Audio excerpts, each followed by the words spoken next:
Hello everyone, welcome back to our YouTube channel Gurumantra Shiksha ka Granth. मैं हूं आपके educator Nidhi Dua and I warmly welcomes you at this platform. So guys, पिछले lectures के अंदर हमने सेक्शन 9 स्टार्ट कर लिया था about biomolecules, chemistry of biomolecules. तो आज हम केमिस्ट्री ऑफ बायोमोलिक्यूल्स के अंदर बहुत इंपॉर्टेंट टॉपिक पढ़ने वाले हैं, that is about lipids. Okay, तो चलिए स्टार्ट करते हैं आज का टॉपिक, दैट इज लिपिड्स। तो लिपिड्स का मतलब क्या होता है? फैट या फिर फैट के डेरिवेटिव्स, उन्हें कहा जाता है लिपिड्स। लिपिड्स जो होते हैं वो इनसॉल्युबल होते हैं वाटर के अंदर एंड सॉल्युबल होते हैं इनऑर्गेनिक सॉल्वेंट्स के अंदर।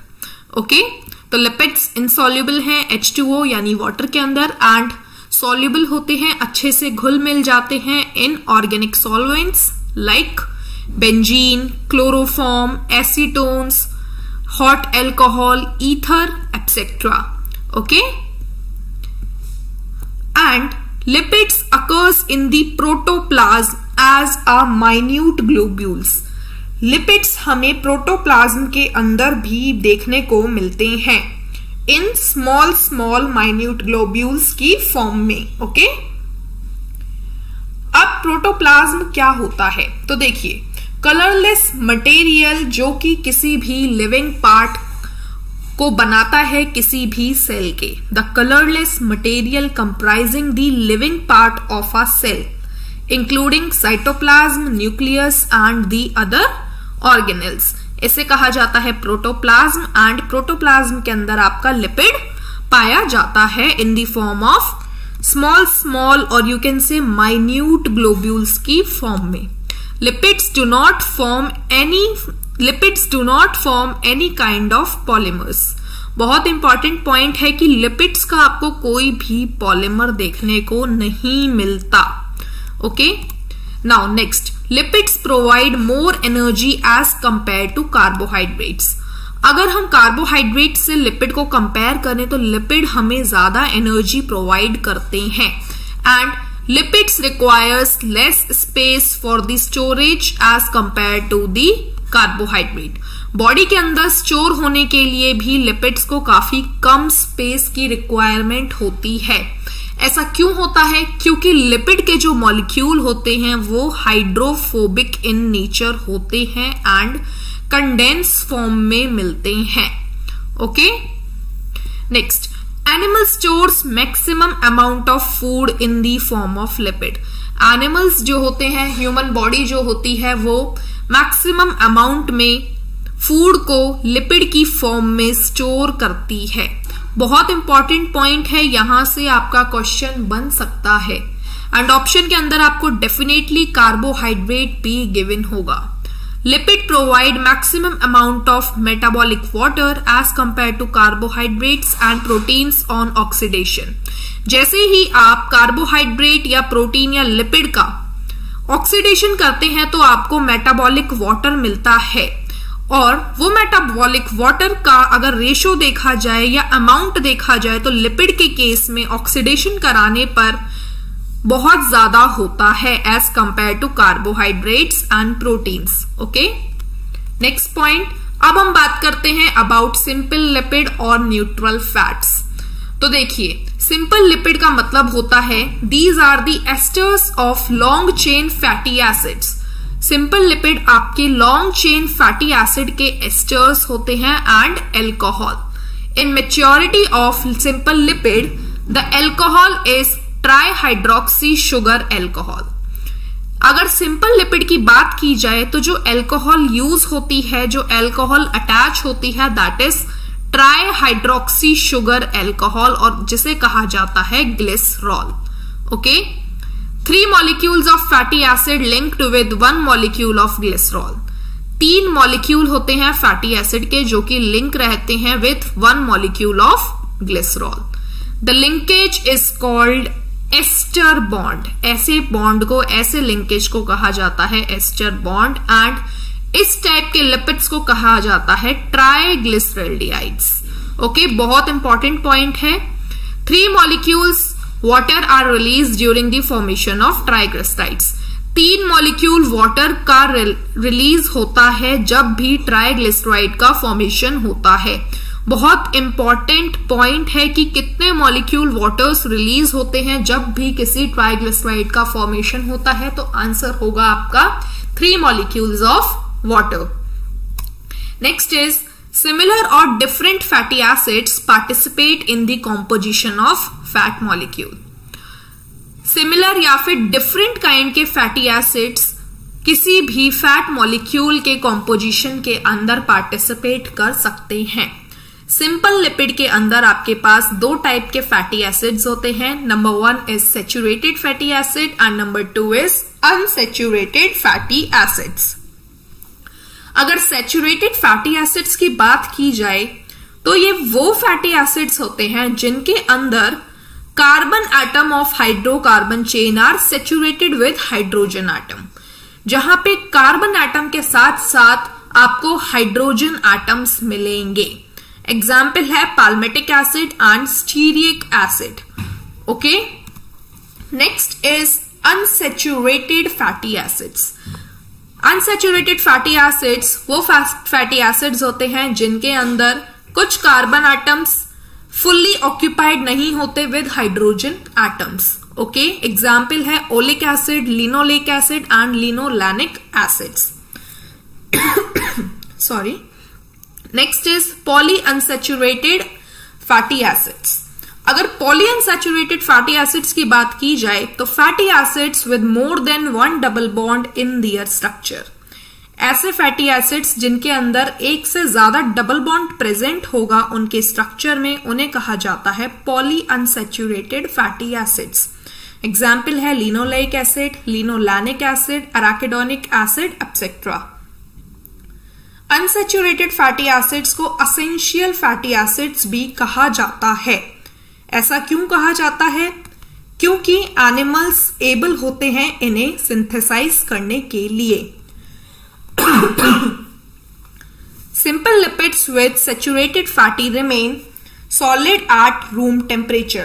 Simple lipids जो कि saturated fatty acids के साथ मिलके बने हुए हैं वो नॉर्मल रहते हैं at room temperature पर, और एग्जाम्पल है fats. Simple lipids with unsaturated fatty acids remain liquid at room temperature. ऐसे सिंपल लिपिड्स जो कि अनसैचुरेटेड फैटी एसिड्स के साथ लिक्विड रहते हैं, लिक्विड स्टेट में रहते हैं, उन्हें कहा जाता है oils. Okay, saturated fatty acids are less reactive. अगर बात की जाए तो जो सैचुरेटेड फैटी एसिड्स होते हैं वो लेस रिएक्टिव होते हैं, इसीलिए आप इन्हें ये आपकी बॉडी के अंदर स्टोर हो जाते हैं एंड ओबेसिटी कॉज करते हैं। ओके, तो जो भी फैटी एसिड्स आप इनटेक कर रहे हैं वो अगर सैचुरेटेड हैं तो वो आपकी बॉडी के अंदर स्टोर हो जाएंगे एंड वो ओबेसिटी कॉज करेंगे। जबकि अनसैचुरेटेड फैटी एसिड्स जो होते हैं वो काफी ज्यादा रिएक्टिव होते हैं, इसीलिए ये बॉडी के अंदर मेटाबोलाइज हो जाते हैं। ओके, एंड ये आपको एनर्जी प्रोवाइड कराते हैं, ये बॉडी के अंदर काफी कम अमाउंट में स्टोर होते हैं। Oils with poly unsaturated are recommended by physicians for the person who suffers from high blood cholesterol और कार्डियोवेस्क्युलर डिजीजेस। ओके, एंड आपको यहां पे प्यूफा याद रखना है, that is poly unsaturated fatty acids. Okay, next is waxes or monoglyceraldehydes. बहुत important point है, जो वैक्सेस होती हैं वो मोनोग्लिसरैल्डिहाइड्स होती हैं with only 1 molecule of fatty acid attached to the monohydroxy alcohol. Monohydroxy alcohol मतलब सिंगल हाइड्रोक्सी एल्कोहल के साथ एक ही मॉलिक्यूल जब फैटी एसिड का अटैच होगा इन केस ऑफ वैक्सेस तो उसे कहा जाएगा मोनोग्लिसरैल्डिहाइड्स। ओके, एंड वैक्सेस का आपको पता है बहुत इंपॉर्टेंट रोल है in the protection. They form water insoluble coatings on hair, skin in animals and stem, leaves and fruit of plant.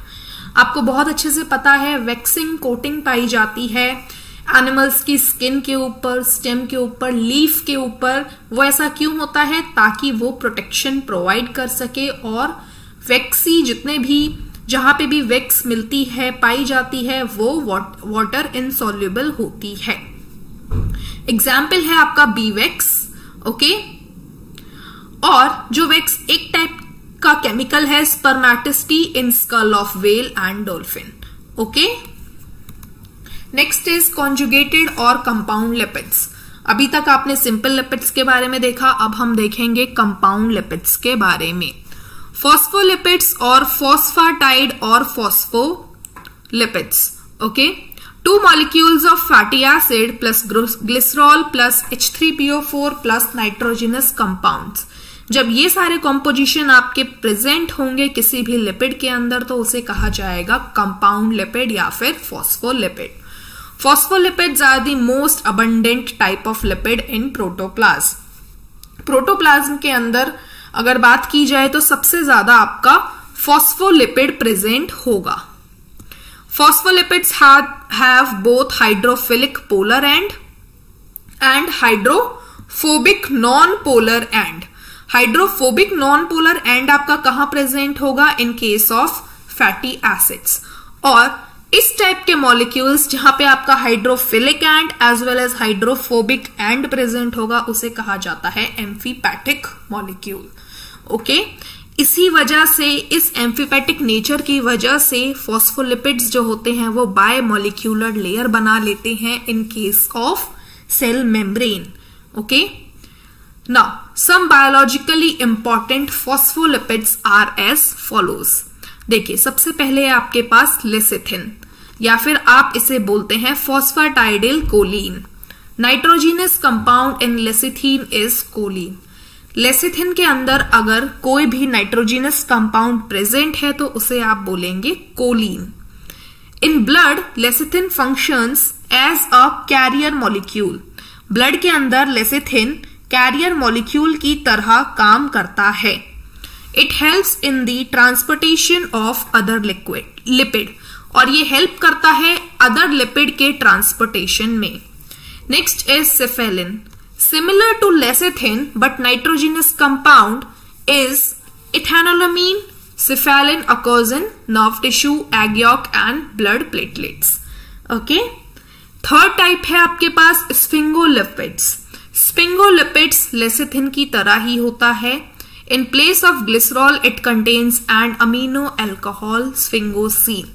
Lecithin की तरह ही होता है, बस यहाँ पे ग्लिसरॉल की जगह आपके पास अमीनो एल्कोहल स्फिंगोसीन अटैच हो जाएगा। ओके, तो ये कुछ इंपॉर्टेंट फॉस्फोलिपिड्स थे, ये आपको याद रखने हैं, इंपॉर्टेंट पॉइंट्स हैं इनके कुछ। Next is glycerol. अगर ग्लिसरॉल की बात की जाए तो 2 fatty acid plus sphingosine plus galactose मिलके ग्लिसरॉल का फॉर्मेशन करते हैं। Okay, Cerebroside which occurs in the white matter of brain is the example of glycerol। Third type है आपके पास derived lipids। derived lipids होते हैं lipid derived from the simple और conjugated lipids। Okay, derived lipid जो होते हैं आपके वो complex structures का formation करते हैं, and derived lipids जो होते हैं वो insoluble होते हैं water के अंदर and soluble होते हैं organic solvents के अंदर। डिराइव्ड लिपिड्स के एग्जाम्पल की अगर बात की जाए तो सबसे पहले major category is the steroids. Steroids exhibits tetracyclic structure called cyclopentano perhydrophenanthrene nucleus. Okay, तो आपको यहां पे याद रखना है कि जो स्टीरॉइड्स का स्ट्रक्चर होता है that is tetracyclic structure. Okay, now अगर हम स्टीरॉल्स की बात करें, स्टीरॉइड्स के केस में हम पहली मेजर कैटेगरी लेते हैं स्टीरॉल्स। तो alcoholic steroids example cholesterol. Cholesterol abundantly occurs in brain, nervous tissue, adrenal gland and skin. All are the examples of sterols. Cholesterol is the parent steroid. अगर बात की जाए कोलेस्टेरॉल की तो वो आपका पेरेंट स्टीरॉइड की तरह काम करता है। Several other biological important steroids are derived from the cholesterol। Cholesterol को पेरेंट स्टीरॉयड इसीलिए कहा गया है क्योंकि उससे other biologically important steroids derive करे जा सकते हैं। ओके, एग्जाम्पल है 7-डाइहाइड्रोकोलेस्टेरॉल which occurs in skin is a provitamin. आपको याद रखना है जो स्किन के अंदर आपके पास डाइहाइड्रोकोलेस्टेरॉल है that is a provitamin. On exposure to ultraviolet radiation, it transforms into cholecalciferol, that is vitamin D. Okay, cholesterol is also called most decorated macromolecule in the biology. Next is ergosterol. Ergosterols आपके oil seeds के अंदर मिलते हैं, fungi के अंदर मिलते हैं, okay, and it acts as the precursor for vitamin D. Okay, next है आपके पास कॉम्प्रोस्टीरोल्स जो कि फीकल मैटर के अंदर मिलते हैं। आपको याद रखना है कौन से स्टीरोल्स मिलते हैं फीकल मैटर के अंदर, तो that is coprosterol. Okay, next is bile acid. Bile juice contains different type of steroid acids, example cholic acids, and these helps in the emulsification of fat. ये पॉइंट बहुत ज्यादा important है। Bile acid, bile juice आपका emulsification of fat में help करता है। Next is sterones. अगर sterones की बात की जाए तो स्टीरॉन्स आपके कीटोनिक स्टीरॉइड्स होते हैं। फॉर एग्जाम्पल मेल के अंदर टेस्टोस्टेरोन एंड फीमेल के अंदर प्रोजेस्टेरॉन। नाउ क्रोमोलिपिड्स। क्रोमोलिपिड्स को टार्पीन्स भी कहा जाता है and these are the most complex lipid in the protoplasm. सबसे ज्यादा कॉम्प्लेक्स अगर बात की जाए तो that is your chromolipids. Chromolipids जो होते हैं कंपोज्ड होते हैं आइसोप्रीन यूनिट से मिलके, एंड एग्जाम्पल है आपके पास कैरोटेनॉइड्स, विटामिन ए, ई, के and natural rubber. Now metabolic basis for living. अब आपको कुछ मेटाबॉलिक रिएक्शंस आपके लिविंग होने से रिलेटेड कुछ इंपॉर्टेंट पॉइंट्स देखने को मिलेंगे। आपको बहुत अच्छे से इन पॉइंट्स के ऊपर ध्यान देना है, यहां से आपके क्वेश्चन बनने के चांसेस काफी ज्यादा होते हैं। ओके, तो देखिए metabolic pathways can lead to a more complex structure from a simple structure. For example acetic acid becomes cholesterol.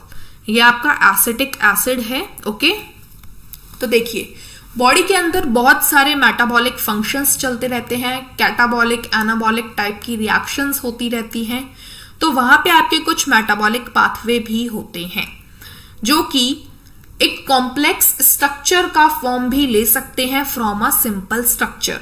Okay, example के तौर पे जो एसिटिक एसिड आपकी बॉडी के अंदर प्रेजेंट है वो फर्दर कोलेस्टेरॉल भी बन सकता है। ओके, तो आपको याद रखना है अगर मेटाबॉलिक पाथवेज बॉडी के अंदर हो रहे हैं, वैसे तो होते ही हैं डेफिनेटली, मेटाबॉलिक पाथवेज जैसे ही होते हैं बॉडी के अंदर तो वहां पे कॉम्प्लेक्स स्ट्रक्चर भी बन सकता है फ्रॉम अ सिंपल स्ट्रक्चर। आपका सिंपल स्ट्रक्चर है acetic acid, that will becomes cholesterol. Okay, acetic acid is the primary precursor in the production of body cholesterol।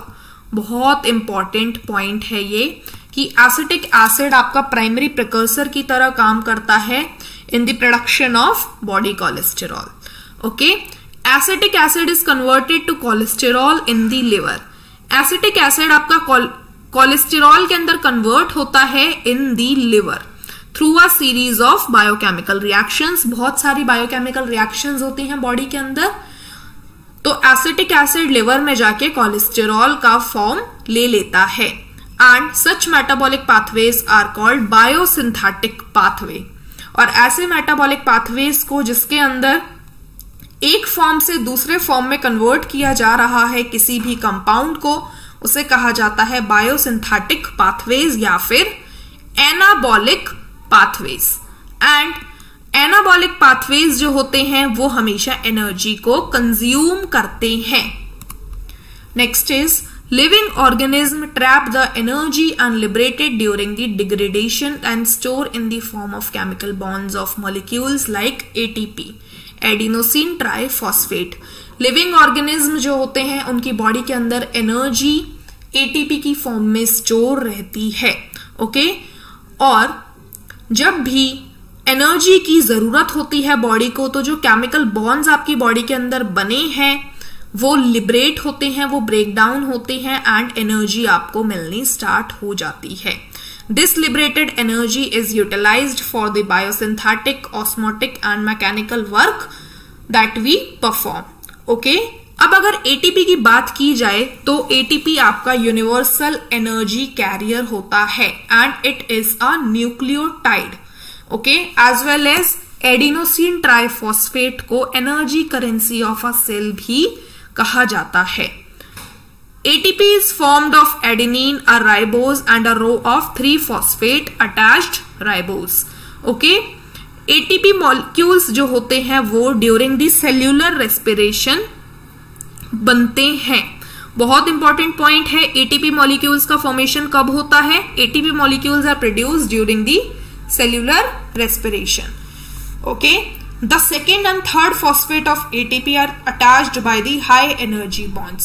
जो सेकेंड और थर्ड फॉस्फेट होता है एटीपी के स्ट्रक्चर के अंदर वो हाई एनर्जी बॉन्ड से मिलके बना हुआ होता है, अटैच होता है and breakdown of these bonds liberate energy. और जब एटीपी के स्ट्रक्चर के अंदर सेकेंड और थर्ड फॉस्फेट बॉन्ड्स को तोड़ा जाता है तो आपके पास बहुत ज्यादा अमाउंट में एनर्जी रिलीज होती है एंड वो एनर्जी आपके सेल्यूलर एक्टिविटीज को परफॉर्म करने के लिए काम में ली जाती है। Okay, so this was all about lipids and metabolic reactions. Now in case if you are new here at our YouTube channel, you can like, share and subscribe, and if you have any query, you can mail us on tanejanehaofficial@gmail.com, and also you can contact us on the given number. Now a very important announcement, if you are preparing for CSIR UGC NET, you can follow Neha Taneja ma'am on Unacademy platform. On Unacademy platform, you will get daily live classes, structural courses, live test and quizzes, and with one subscription, you will get unlimited access. अगर आप interested हैं तो आप detail paid classes के साथ भी जा सकते हैं, कंप्लीट इन्फॉर्मेशन आपको गिवन है। जब आप ये डिटेल पेड क्लासेस ले रहे होंगे तो आप रेफरल कोड नेहा यूज कर सकते हैं, that is NEHA, and after using this referral code you will get 10% discount on total fee. Thank you very much guys. I hope आज का लेक्चर आपको अच्छे से समझ में आया होगा।